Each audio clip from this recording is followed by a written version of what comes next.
Guys, আজকে আমার সুন্দরী বান্ধবী রান্না করতেছে। রান্নাঘর যেমন সুন্দর, আর আমার বান্ধবীটাও কিন্তু কম সুন্দর না, দেখে রাখেন। বান্ধবী, এখানে কি বসাইছো? ডিম ভুনা টমেটো দিয়ে। টমেটো দিয়ে ডিম ভুনা করতেছে। আর এখানে হচ্ছে সে গরু মাংস এখন রান্না করবে, তো তার জন্য সব কিছু রেডি করাই আছে, এখন শুধু রান্নাটা বসাবে।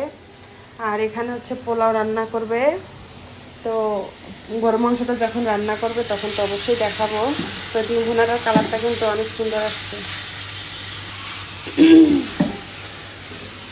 ঝোলের পানি দিয়ে দিল গাইস। সব আয়োজন শুধু তোমার জন্য। থ্যাংক ইউ বান্ধবী। এই ফ্রন্টে ব্যাকে সব ভালো তো, তাই তো? এক পছন্দের খাবার রান্না করলে সাথে সাথে পাঠায়। আর আমি যদি বাসায় যাই তাহলে তো আম্মুর কাছে আমার বায়না থাকতেই থাকে। তো সেদিন বাসায় গিয়েছিলাম, ছোট বোনও এসেছিল, ভাইয়ের বউ ছিল। তো আম্মুকে বললাম যে আম্মু আমার সেই পছন্দের দুইটা ভর্তা আজকে অবশ্যই বানাবে। তো যেহেতু আম্মু ভর্তাগুলো বানাচ্ছে সেই সুযোগে ভাবলাম ভিডিওটাও করে নিই। তুমি দেখতেছো তুই কোথায় যাবি? কোথাও যাওয়ার সময় স্ক্রিপ্ট করা ছিল। হ্যাঁ, তোমার বর কি? আমার বর ফোন দিয়েছিল।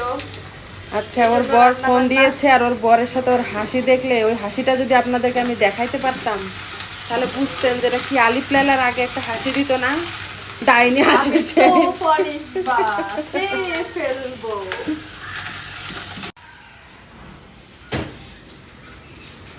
এই কই যাও বউ?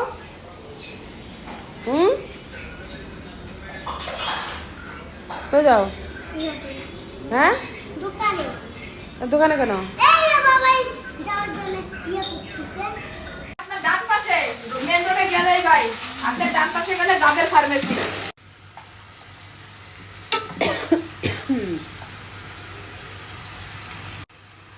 হ্যাঁ, সব মশলা দিয়ে দাও, ঝাল দিও।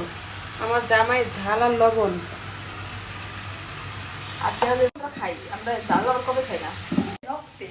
যে ঝাল খায়, কালকে থেকে বোম্বাই মরিচের ঝাল খাইতেছে। আজকে আমার জামাই এসে কইছে ঝাল একটু কম দিও। আজকে না, আজকে কইছে ঝাল একটু দিও, আজকে ঝাল কম দিব। না কেন? কালকে থেকে তো কালকে থেকে যে ঝাল খাইতেছে চলে না। এই যে রান্নাবাড়ি হচ্ছে,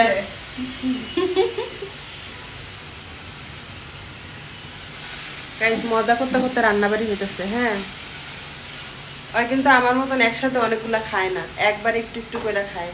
গাইস, কেউ দেখলে কইব না জয় আমার বান্ধবী না, মনে হয় ছোট পিচ্ছি। তোমার ছোট আমি দেখেন কি ভটকি, আর ওই কি পিচ্ছি দেখেন। হ্যাঁ হ্যাঁ, গরু মাংস দিয়ে দিছে গাইস। ওগুলো রেখে দিছে মাংস, দাও, ওটা লম্বাই থাকবো।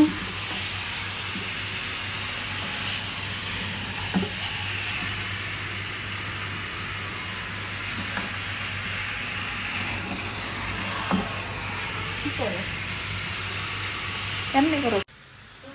ফাতেমা ব্লগস এর গায়েস। হ্যাঁ গাইস, আপনারা দেখতেছেন ওর জন্য আমি কত কষ্ট করে রান্না করতেছি। ফাতেমা ব্লগস এর গাইস, ওই আমার জন্য কষ্ট করে রান্না করতেছে। ওই সামনে নিউ ব্লগার হবে, আপনারা সবাই ওর পরিবারে বেশি বেশি যাবেন। তবে এখনো পেজ খোলাই হয়নি, পেজের নামও ও দেওয়া আমাকে বলে, যদিও আমি এখনো ইন্সপায়ার হই আমি নাই। আরো 2 বছর আগে থেকে ওরা বলতেছি যে একটা পেজ খোলো, কাজ করো। আপকামিং ব্লগার উনি, এখন ট্রেনিং প্রাপ্ত কিভাবে ব্লগ করতে হবে। আমার চেয়ে খুব ভালো হচ্ছে ব্লগ বানাইতে পারে, যেই সুন্দর টিকটক বানাইতে পারে। ও 4 মিনিট হয়ে গেছে, এত বড় ভিডিও দেখি।